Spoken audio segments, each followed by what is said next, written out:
Presiden, ini silakan. Kalau ingin terkait tentang pesta demokrasi, jangan menyalahi konstitusi negara, mengkhianati konstitusi negara. Kenapa hari ini kita meminta kepada Bapak Presiden? Karena yang hari ini yang diminta ada terkait tentang tersebut agar Bapak Presiden kepada lembaga-lembaga negara agar fokus pada untuk pemilu 2024 pada tanggal 14 Februari 2024. Jadi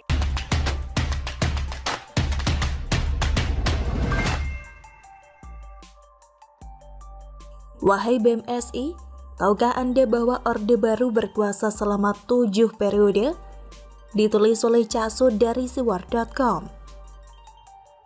Kepada Ketua BMSI dan para mahasiswa anggotanya yang rela dan gak malu punya ketua seperti itu.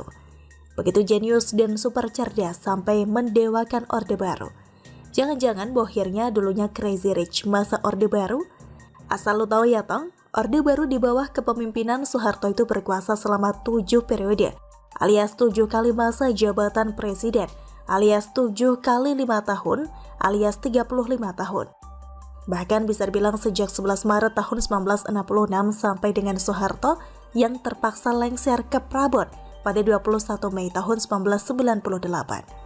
Saat itu para mahasiswa turun ke jalan dan melakukan demonstrasi karena muak dengan pemerintahan Orde Baru yang represif, di mana pada saat itu hanya ada 2 partai dan 1 golongan karya yang bisa mengikuti pemilu dan sudah bisa dipastikan pemenangnya adalah golongan karya. Kamu para mahasiswa yang tergabung dalam BEM-SI atau para pengurus BEM tahu gak ini? Jawab dengan jujur. Saksi sejarah para aktivis mahasiswa yang melakukan demo 98 masih ada, termasuk penulis sendiri. Walaupun saat itu sudah bekerja bahkan sudah punya anak ya. Dan ingat, para pelaku sejarah demo 98 yang berhasil menurunkan Orde Baru itu masih hidup. Tokoh-tokohnya antara lain Budiman Sujatmiko, Adian Apitupulu, banyak lagi yang kalau Anda semua anak-anak mahasiswa anggota BEM-SI mau tahu, bisa mengontak mereka dan meminta mereka menceritakan bagaimana hidup di zaman Orde Baru. Jadi jangan asbun, malu kalian, malu pada jaket alma mater yang kalian pakai, malu pada orang tua kalian yang membiayai kalian kuliah. Bahkan sebagian dari kalian dibiayai oleh KJP Kartu Pelajar yang dibiayai oleh pemerintah. Kalian tahu, pada zaman Orde Baru ibaratnya jangankan berbicara, kentut mengkritik pemerintah pun Anda bisa hilang di telan bumi, lenyap tidak berbekas. Anda semua bisa tanya pada orang tua Anda masing-masing. Jadi tolonglah hargai diri Anda sendiri dengan mau belajar dan mau mendengar orang lain. Informasi harus diolah, jangan merasa benar. Kalau balok di depan mata tidak nampak, sedangkan jarum di ujung sana nampak. Anda semua dipastikan tidak akan bisa. Anda semua dipastikan tidak akan bisa objektif memandang masalah.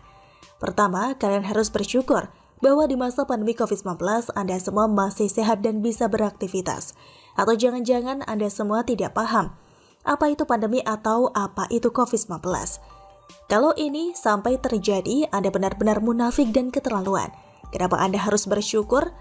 Buka HP Android Anda dan cari berita lewat Google tentang berita pandemi COVID di mancanegara. Anda semua akan melihat bahwa seluruh dunia dilanda bencana yang parah karena kegiatan ekonomi berhenti. Bukan ada negara, bahkan ada negara yang dinyatakan bangkrut.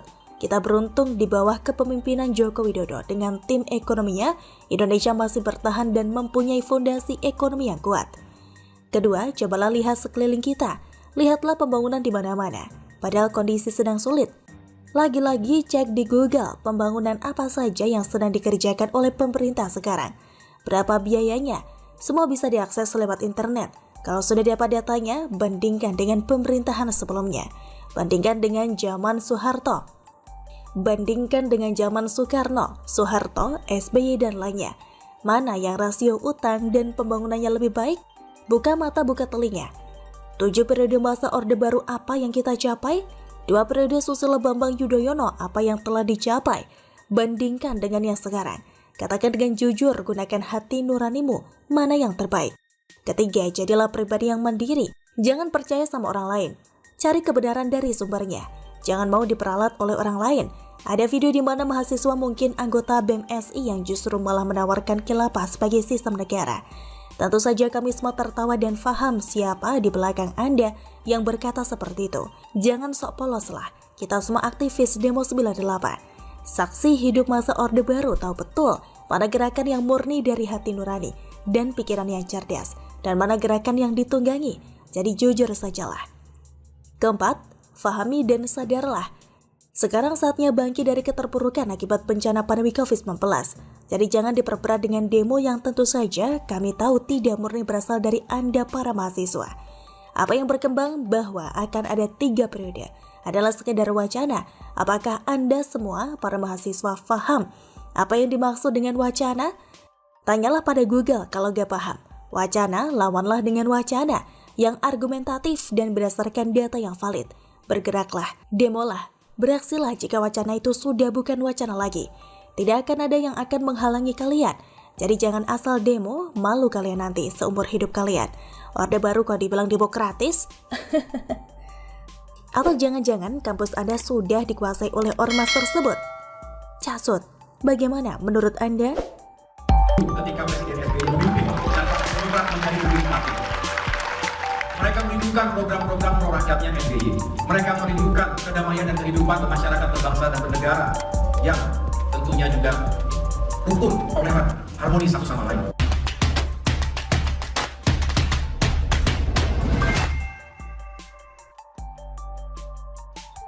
AHY sebut rakyat rindu SBY, maksudnya rindu bikin album baru. Ditulis oleh Sardi dari Zwart.com. Anak wajib bela bapaknya sendiri. Itulah salah satu tanda anak yang berbakti. Seorang anak yang baik harus memuji kehebatan bapaknya. Apalagi kalau sang anak diketahui sudah kebelet untuk mengikuti jejak bapaknya sebagai pemimpin. Siapa dia? AHY dong. AHY mengklaim bahwa banyak masyarakat merindukan era SBY. Hal itu dia dengar saat berkeliling ke berbagai daerah di Indonesia.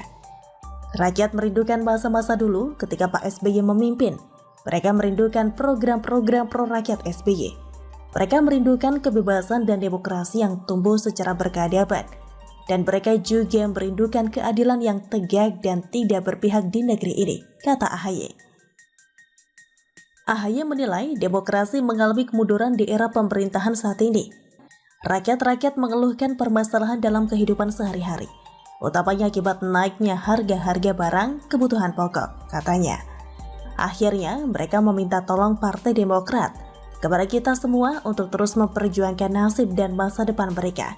Ekspresi rakyat saat ini benar-benar harus kita dengarkan. Terasa betul energi rakyat mengharapkan adanya perubahan dan perbaikan, kata AHY lagi. Klaim AHY ini sebenarnya tidak berdasar, hanya berupa kesimpulan yang dibuat seenak maunya sendiri. AHY mau jadi presiden, jadi wajib puji kehebatan bapaknya sendiri agar masyarakat bisa mendukungnya sebagai capres.